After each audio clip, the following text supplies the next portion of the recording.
Manaraka dia ny ministry ny asa, ny fampananasa, ny asa panjakana ary ny lalàna sosial.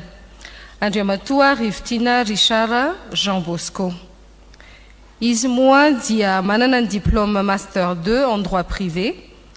Izy ihany koa dia administrateur civil izay nivoaka teo amin'ny ENAM. Izy dia manana ny diplôme de maîtrise en droit et en administration des affaires privées avy amin'ny université any Fianarantsoa.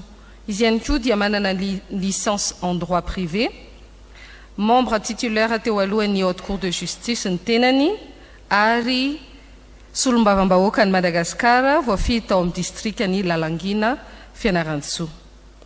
Asaina ianao Andriamatoa Ministra hanolotra fohifohy ny asa ny vina ny paikady izay ho tanterahanao eo anivon'ny départementa sahaninao. Misaotra nanome fitenenana Andriamatoa Flo, Andriamatoa Premier Ministre, isika membre ny gouvernement, ry vahoaka malagasy, tompoko lahy sy tompoko vavy.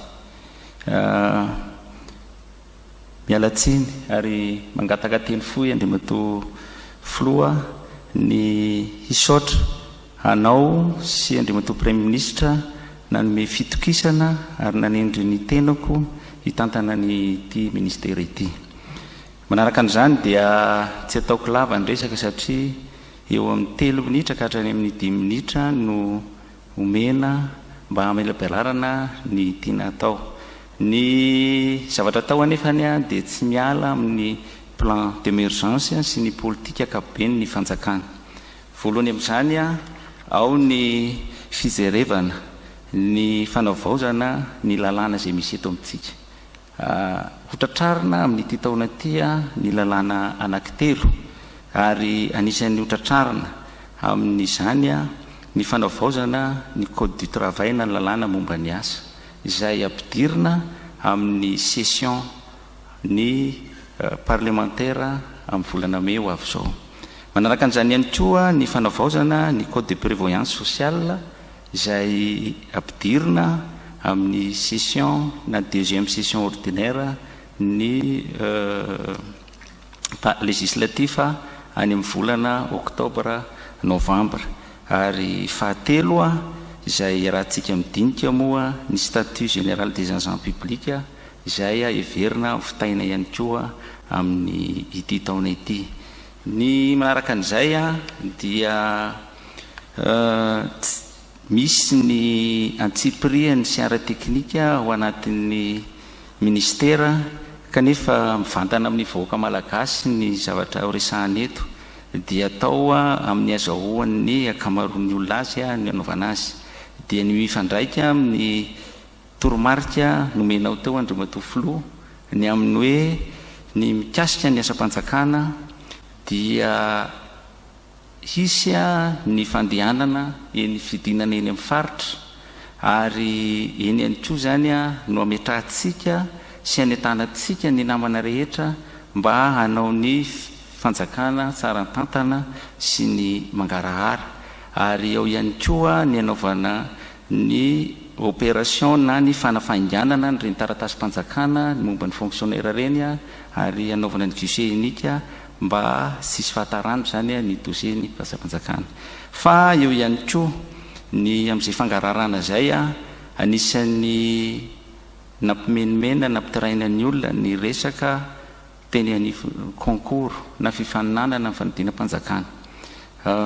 Misy aza ankehitriny lasa niakatra any amin'ny conseil d'état ny fitoriana izay misy concours miantona moa amin'izao fotoana zao ary atao ny ezaka rehetra mba handroso kokoa hatrany indrindra zay ady amin'ny kolokolo zay ny fifaninanana fidirana any amin'ny mpiasa-panjakana ary fanavaozana zay hoe verina ary ifampiarahantsika ny hoe asina ny service de doléance ihany koa eo amin'ny ministera satria maro ny olona mitaraina mikasika n'izany fikarakarana ny mpiasam-panjakana zany.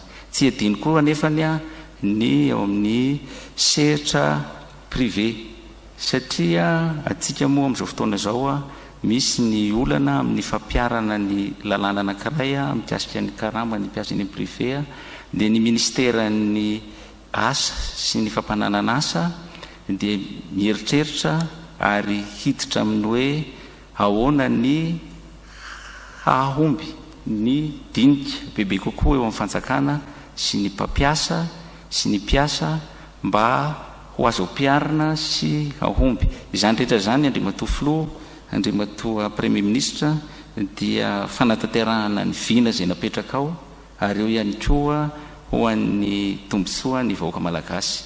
Amaranako azy dia ny tenako moa dia olom-boafidy hatramin'izay, ary eo ihany koa moa ny mahateknisianina anisan'ny hoezahana amin'ity andalovana atao anatin'ny gouvernemanta tya ny fanatsarana ny fifandraisan'ny gouvernemanta sy zahay olom-boafidy sy ny eo amin'ny fahefana mpanao lalàna ihany fa eo ihany koa ny eny amin'ny ben'ny tanàna na dia izay andraikitra azy, satria ny ministra moa dia manana andraikitra ara-politika fa manana andraikitra ihany koa ara-teknika na fampandehanana ny administration.